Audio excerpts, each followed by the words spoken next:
السلام علیکم ورحمۃ اللہ وبرکاتہ۔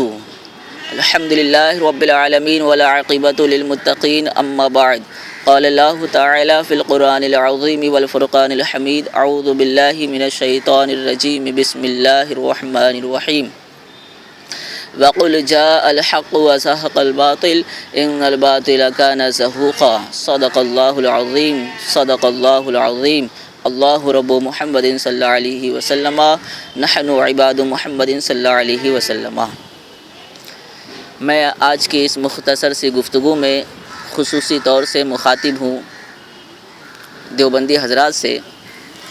اور انہیں بتانا چاہتا ہوں کہ ہماری باتوں کو سنیں اور مخالف کی باتوں کو سنیں اور فیصلہ کریں حق کس کے ساتھ ہے۔ فرقہ پرستی کو چھوڑ دیں اور حق فیصلہ کریں۔ یہ نہ دیکھیں کہ کون کیا کہہ رہا ہے، بلکہ یہ دیکھیں حق کس کے ساتھ میں ہے۔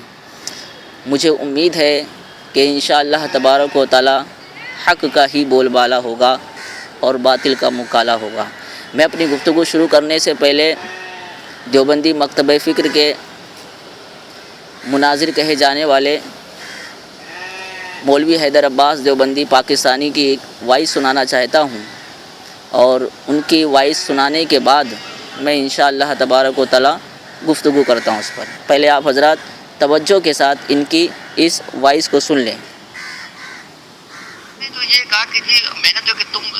نے کتاب نہیں پڑھی، اور واللہ میں سچ کہہ رہا ہوں، میں نے کہا تم کلما طلاق کی قسم کھا لو کہ تم نے اصول مناظرے کی یہ کتاب پڑھی ہے، میں اپنی شکست لکھ کر دینے کو تیار ہوں۔ تم اس کو غیب پر معمول کرو کہ یہ علم ہے غیب ہے، تو سنو، تمہارے نزدیک نبی کی تعریف ہی یہی ہے، نبی کا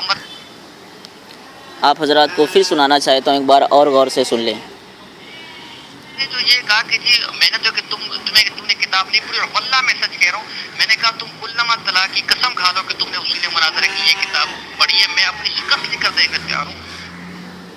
ابھی آپ نے سنا کہ آپ قسم کھا لو کہ میں نے اصول مناظرہ پر کتاب پڑھی ہے تو میں اپنی شکست لکھنے کو تیار ہوں۔ اصل میں یہ بات یہ تھی کہ جب انہوں نے اصول کو توڑا، شرائط کو توڑا، اس کے بعد جب ہم نے اس پر اعتراض کیا تو اس کے بعد انہوں نے کہا کہ آپ نے اصول مناظرہ پر کتاب نہیں پڑھی ہے، اور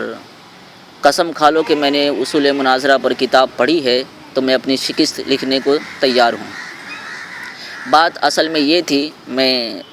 اس کا خلاصہ کرنا چاہتا ہوں کہ ایک شخص کے ذریعے سے ہمیں یہ میسج ملا تھا کہ دیوبندی حضرات علم غیب رسول صلی اللہ علیہ وسلم پر چیلنج کر رہے ہیں، نبی کے علم پر چیلنج کر رہے ہیں، اور کیا آپ ان سے بات کریں گے؟ تو ہم نے کہا ٹھیک ہے، ہم انشاءاللہ تبارک و تعالیٰ ان سے بات کریں گے۔ اب انہوں نے ہمیں گروپ میں ایڈ کروایا، ہمارے میسج کو پہنچایا کہ ابو ارقم نے جو ہے چیلنج قبول کیا ہے، وہ بات کرنا چاہتے ہیں۔ اب ہم گروپ میں آنے کے بعد ہم نے کہا بھائی کس کو بات کرنی ہے، ہم تیار ہیں بات کرنے کے لیے۔ کافی گھنٹوں کے بعد ان کی طرف سے جو ہے مناظر کی حیثیت سے آئے مولوی حیدر عباس دیوبندی پاکستانی، اور انہوں نے کہا کہ ہم بات کرنے کو تیار ہیں، لیکن اس سے پہلے یہ نہ کہیں کہ آپ اپنی توبہ لکھ کر دیں، اپنی ہار لکھ کر دیں۔ اصل میں انہوں نے یہ کہا تھا کیونکہ ہدایت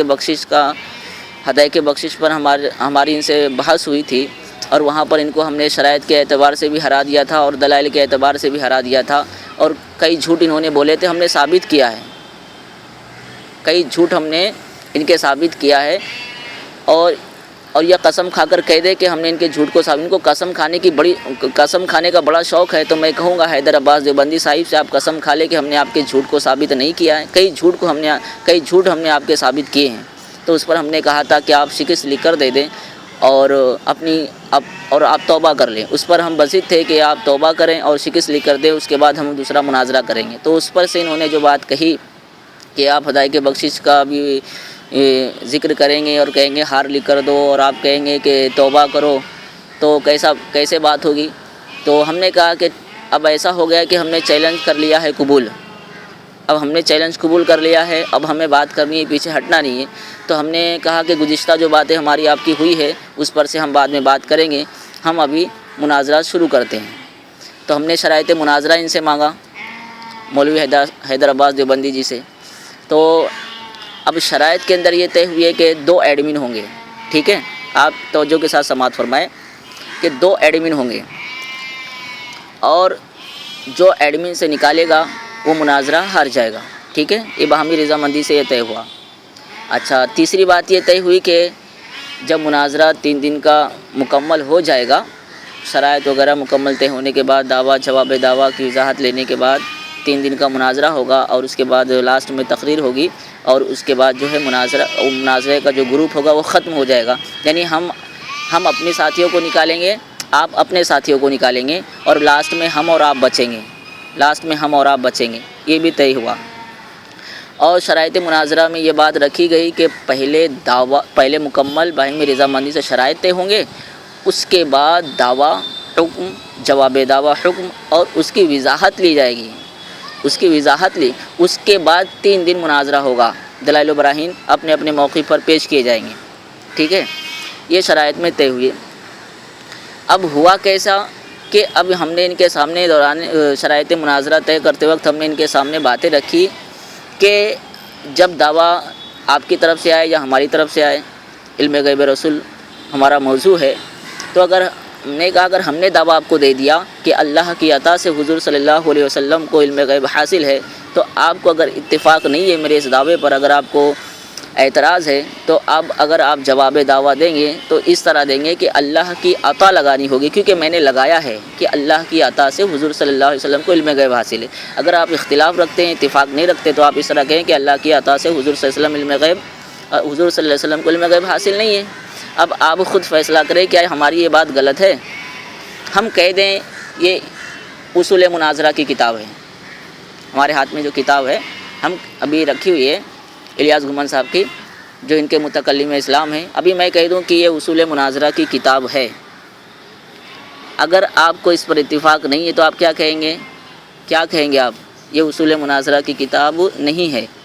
اگر اتفاق نہیں رکھتے ہو تو، اگر اتفاق تو ہاں بھائی میں بھی مانتا ہوں یہ اصول مناظرہ کی کتاب ہے آپ کے ہاتھ میں، تو اس طرح ہم نے بات رکھی تو انہوں نے اس شرط کو قبول نہیں کیا۔ اب پتہ نہیں کیوں نہیں قبول کیا، اگر تم اب کہتے ہیں ہمارے نزدیک تو عطا علم غیب ہوتا ہی نہیں ہے، تو اگر آپ یہ کہہ دیں گے کہ اللہ کی عطا سے حضور صلی اللہ علیہ وسلم کو علم غیب حاصل نہیں ہے، تو اس سے بھی تو ثابت ہو گیا نا عطا علم۔ اگر آپ کے ہی موقف کی بات کر رہا ہوں، اگر آپ کو اتنا ہی سمجھ ہوتا تو آپ ایسا کہتے اللہ کی عطا سے حضور صلی اللہ علیہ وسلم کو علم غیب حاصل نہیں ہے، اگر آپ کا یہی موقف ہوتا، آپ کے نزدیک اگر عطا علم غیب نہیں ہے، تو اس سے بھی تو آپ کا موقف ثابت ہوتا، اس میں آپ کا نقصان کیا تھا؟ لیکن پتہ نہیں کس بات پر ان کو ڈر تھا، کیا خوف تھا، یہی جانتے ہیں۔